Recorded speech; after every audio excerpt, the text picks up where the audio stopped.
би яг одоо яг нэг үг хэлэхэд Монголын одоо хятадын кокс нүүрс болон гангийн үйлдвэр хятадын кокс нүүрсний зах зээлийг хамгийн сайн мэд хүмүүсүүдийн нэгийн хувьд анх хэлжинд гэрээ орж ирэхэд л ер нь бол энэ бол одоо монголчууд өөрсдөө хийсэн гэрээ биш байна. Өөр сэтэл хөшүүрэгтэйгээр хийсэн гэрээ байна л гэж харагдаж байна.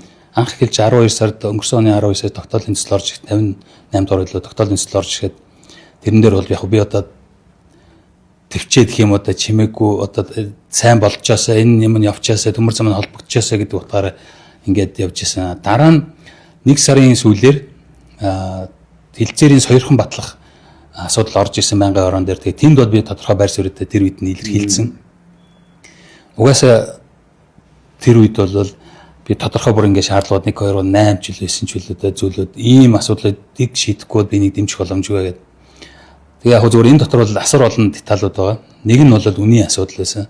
Анх хэлж гэрээн дээр болохоор зах зээлийн урт хугацааны гэрээний зарчим дээр одоо суурилж өөрөөр хэлбэл одоо өмнө хийсэн Чалко ч юм уу бос компаниудтай адилхан одоо үнээр хийх гэдэг ийм санал орж ирсэн. Гэтэл өчигдөр энэхөр гишүүн бас нэг баримт дэлгэж байна те хилцээр одоо China Energy-тэй хийсэн гэрээний одоо материал үзүүлж илээ. Би тэр хальт технээс харахад тэр хилцээрийн явцад биржийн дундаж үнээр жишээлбэл нүүрсээ зарахыг нөгөө тал нь зөвшөөрчээд байхад улсын их хурал дээр тэрнээс бүр хямдхан байх тийм ерөнхий нөхцөлийг оруулж ирсэн. Би одоо юу бодоход бол тэр бол одоо бас эдийн засгийн хувьд бол усад хорт одоо алдагдaltaй ийм гэрээг хэн оруулж ирвэ?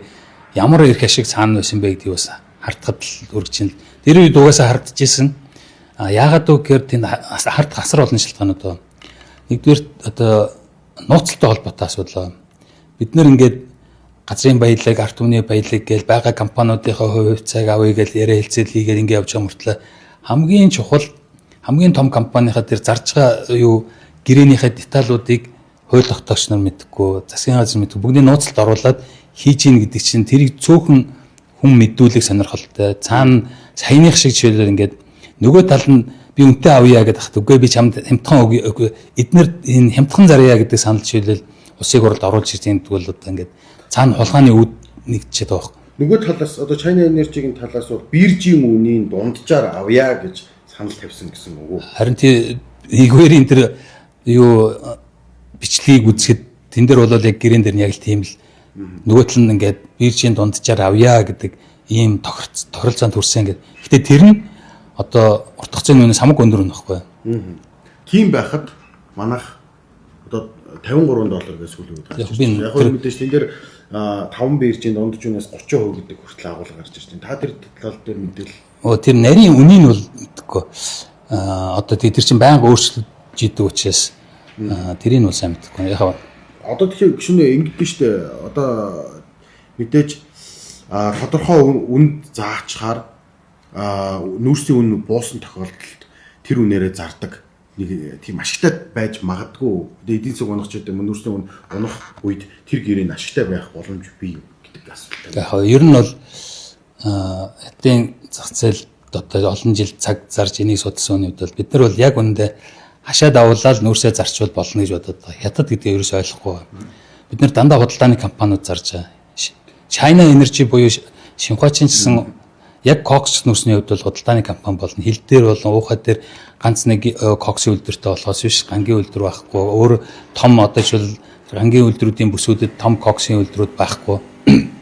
Тэгэхээр дандаа худалдааны компаниудад зарж байгаа нь ихийг зарах тусмаа бид нэр өөрсдийнхөө үнийг унгаж байгаа.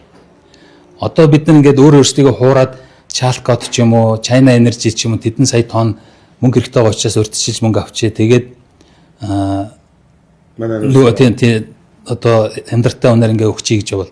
Гэтэ эн чинь өөрөө хятад талдаа тээврийн давуу талтай худалдааны компанид нэг компанид хямдхан өгөх нь бусад бүх нүүрснийхээ үнийг унгаж байгаа байхгүй. Өөрөөр хэлбэл нэг эцсийн хэрэглэгчдэр одоо олон худалдааны компаниуд аваад очиж зархаар очино. Тэгээд бид нар чинь хоорондоо тэр эцсийн хэрэглэгчдэр зарахын тулд бүгд л уралдаж үнэ одоо илүү буулгана. Тэнгууд чинь бусад компаниуд нь одоо жишээл үнэтэй авах ямар ч нөхцөл бий болохгүй. Тэгэхээр энэ яг хөө тэр тооцоод байгаа 200-аад сая тонныг жишээлбэл $50 удаад 10 тэрбум долларын одоо алдагдал хүлээхээр байна эх жилүүдэд 16 жилийн хугацаанд гээд байснаас илүү үр дүн гарах байхгүй. Өөрөөр хэлбэл тэр 200 сая тонноос чинь гадна 16 жилийн хугацаанд зарах бүх Монголын нүүрсний үнийг тэр чигээр нь унагчиж байгаа байхгүй. Тэгэхээр энэ утгаараа харуул бид нар өөрсдөө даалгавраа сайн хийхгүй байна. Хятадтай яаж ажиллахаа одоо ойлгохгүй байна.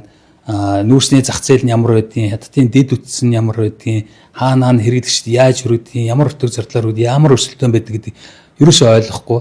Тэгээд ойлгох шиж хүсэхгүй тодорхой хэсэг хүмүүсүүдийн хувьд бол мэдээж энд бол сонирхол орцсон байхыг үгүйсэхгүй байхаар одоо жишээлбэл томьёоллууд нь үг дагуулгууд нь одоо үнэхээр ингээд хардгаар тийм нөхцлүүд байгаа. Гэхдээ яг үндэ бол хулгай хийж байгаа хүмүүс байлгаас энэ бол цаг хугацааны асуудал юу илэрх бах өөрсдөө хуураад байгаа монголчуудыг хуураад байгаа бол яг нөгөө талдаа бол хин яаж хулгай хийж байгааг хятадын тал бол тэр бол одоо бэлэн байж байгаа. Одоо жишээлбэл би энд ажиллаж исэн хүний хувьд нэг нүүрсний худалдааны компани менежер охинтой уулзахад л одоо манай энэ ордон суучаа зарим нэг хүмүүсийн нэрийг хүртэл хэлчихээс би тэр хүнд цүнхтэй мөнгө аваач гэдэг байсан гэлгээд.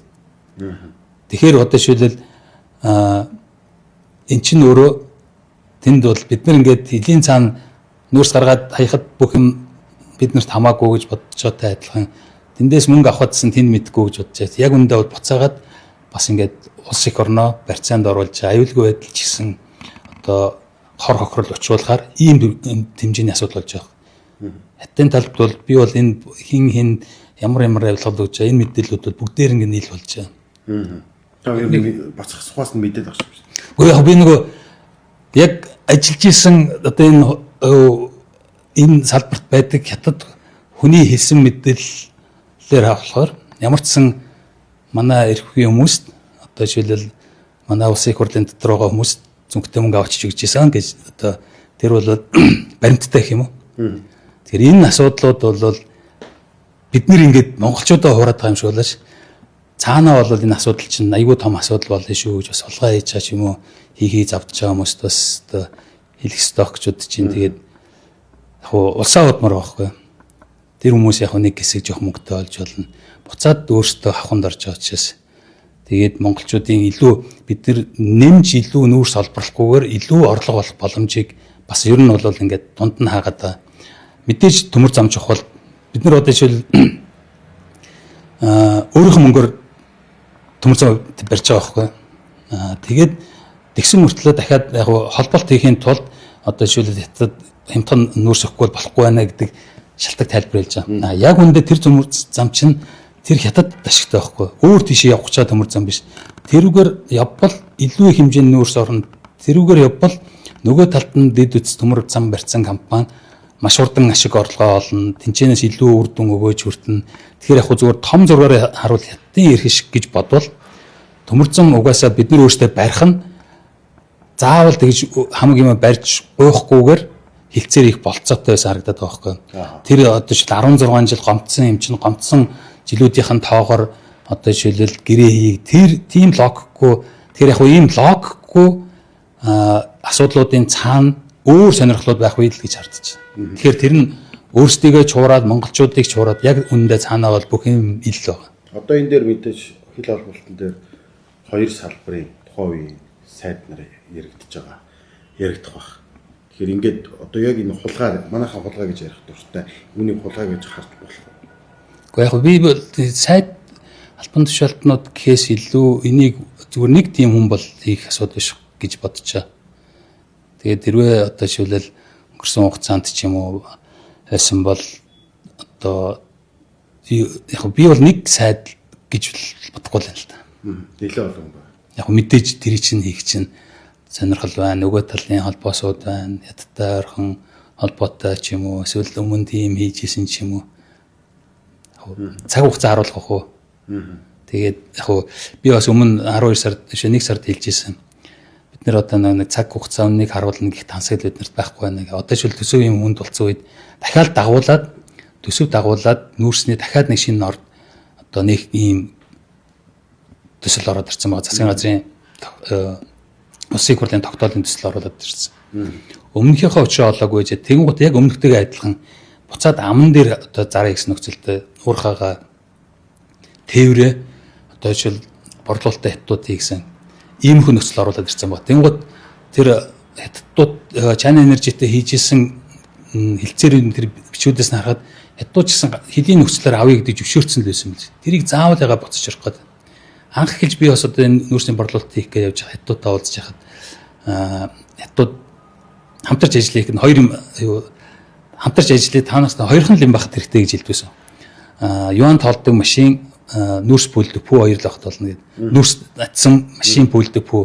Тэр одоо бол ингээд буцаад бид нар чинь уулын эдийн засгаа хөгжүүлээ, илүү өртөг нэмэгдүүлээ гэсэн чинь ингээд буцаад тэр нөгөө амруугаа очиод тэнцээ юу яхаас юан тоолж машин пүүлгээс өөр ажилгүй болчихсон. Бид нар чинь хөгжмөр байна шүү дээ. Тэгээ тэрий чинь хийгээд чадах хүмүүс компаниуд нь зөндөө хөрөнгө оруулалтууд хийсэн байна. Энэ болцоод аль болох чадах цэг рүү хэлийн хүргэлтийн цэгүүдэд экспорт хийж байгаа хүргэлтийн цэгүүдэд тэлж явж ийж энэ уус хөгждөг болохоос биш ингэж буцаж хомж агшиж ийж бол одоо хөгжинэ гэсэн ойлголох. Тэгэхээр яг зүгээр нэгдүгürt мэдггүйдээ байна уу гэж бодохоор нэг хэсэг хүмүүс мэдгүй байж магадгүй хаа. Зүгээр тодорхой хэсэг бүлэг хүмүүс бол сонирхолтой санаатаагаар жижиг хувийн эрх ашигынхаа төлөө улсын хэрэг шиг зөлж ийн л гэж надад гэж харагдав.